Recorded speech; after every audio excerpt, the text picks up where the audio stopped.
I only represent women, so I talk a lot about the high cost of divorce for women. But the truth is that all across the country, men and women are facing some really difficult living conditions. We have high inflation, a cost of living crisis, a lack of access to affordable housing, and tons of other problems that make family life untenable. And these problems are even worse when we start to look at what happens to families in divorce.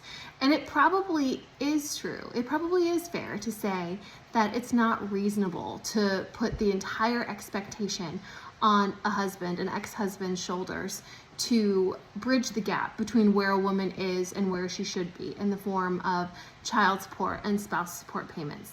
But the reality is that we're failing families on a federal level too. So without access to paid maternity and paternity leave, without childcare subsidies, without closing the wage gap, these problems are only going to get worse. And the biggest problem I see with that is that we recognize men's problems and we're limiting women's access to spousal support. We are not raising child support guidelines to keep pace with what it costs to raise a child in this country.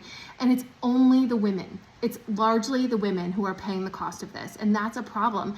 And it's got to stop.